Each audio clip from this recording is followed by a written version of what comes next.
Central পার্কে শুরু হলো ৪৯তম আন্তর্জাতিক কলকাতা বইমেলা। উদ্বোধনী অনুষ্ঠানে সামিল মুখ্যমন্ত্রী মমতা বন্দ্যোপাধ্যায়। এবারের থিম আর্জেন্টিনা।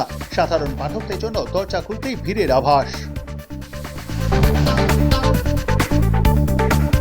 লজিক্যাল ডিসক্রিপেন্সি নিয়ে বিজ্ঞপ্তি প্রকাশ করল নির্বাচন কমিশন। সুপ্রিম কোর্ট নির্দেশ দিয়েছিল, সেই অনুযায়ী বিজ্ঞপ্তি প্রকাশ। ২৪শে জানুয়ারি লজিক্যাল ডিসক্রিপেন্সি এবং আনম্যাপড ভোটারদের নাম প্রকাশ্যে টাঙানোর সিদ্ধান্ত নিল কমিশন। একই সঙ্গে মাধ্যমিকের অ্যাডমিট কার্ড বয়সে প্রমাণপত্র হিসেবে গৃহীত হবে বলেও জানালো বিজ্ঞপ্তিতে।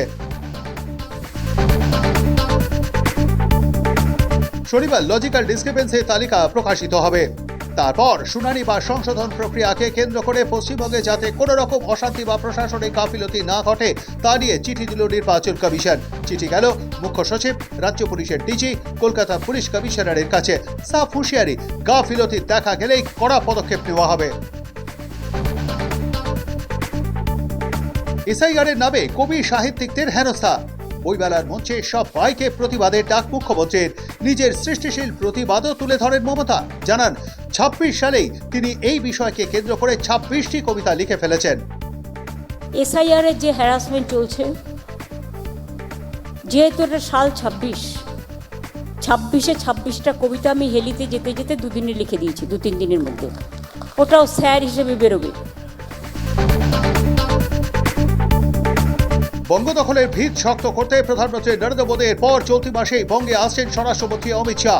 ৩০শে জানুয়ারি কলকাতায় আসছেন মোদীর সেনাপথে। তবে এবারে সফরে কোনো জনসভা বা প্রকাশ্য রাজনৈতিক কর্মসূচি থাকছে না বলেই শোনা যাচ্ছে। সূত্রে খবর, পুরো সফরটাই হবে সাংগঠনিক। সংগঠনের ভিত শক্ত করতে দিতে পারেন ভোকাল টরেক।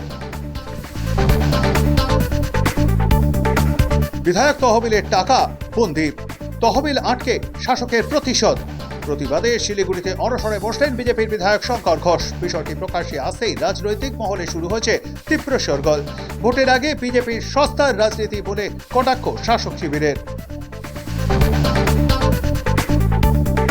অনিশ্চয়তার অবসান, এবার ঘুরবে চিংড়িহাটা মেট্রো চাকা।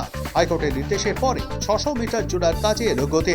চিংড়িহাটার যান নিয়ন্ত্রণের সিদ্ধান্ত উল্টোডাঙ্গা ট্রাফিক গার্ডের। মাঝ মুড়িগঙ্গায় যান্ত্রিক বিপর্যয়, ডুবে গেল বাংলাদেশি পণ্যবাহী জাহাজ। কলকাতা বন্দর থেকে পণ্য নিয়ে বাংলাদেশের উদ্দেশ্যে রওনা দিয়েছিল জাহাজটি। মাঝ নদীতে আচমকা যান্ত্রিক গোলযোগ, অল্পের জন্য রক্ষা ১২ জন নাবিকের। সাধারণতন্ত্র দিবসে নাশকতার ছক বানচাল, মাথার দাম ছিল ১ কোটি। হিদমার পর ঝাড়খণ্ডের জঙ্গলে খতম শীর্ষ মাও নেতা পাতিরাম মাঝি। এনকাউন্টারে মৃত্যু হয়েছে আরও কয়েকজন মাও নেতা নেত্রীর। জম্মু কাশ্মীরের ডোডা জেলায় ভয়াবহ দুর্ঘটনা। ২০০ ফুট গভীর খাদে পড়ে গিয়ে নিহত ১০ জন জওয়ান, আহত আরও ৭ জন জওয়ান। কয়েকজনের অবস্থা আশঙ্কাজনক। দুর্ঘটনার অভিঘাতে গাড়িটি সম্পূর্ণভাবে ক্ষতিগ্রস্ত।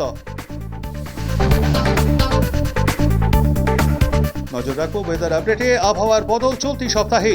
সকালের দিকে হালকা শীত অনুভূত হলেও কনকনে ঠান্ডার সম্ভাবনা নেই। বেলা বাড়তেই আবহাওয়া শুষ্ক ও উষ্ণ হয়ে উঠবে। দুপুর বা বিকেলের দিকে শীতের দাপট আর থাকবে না, জানালো হাওয়া অফিস।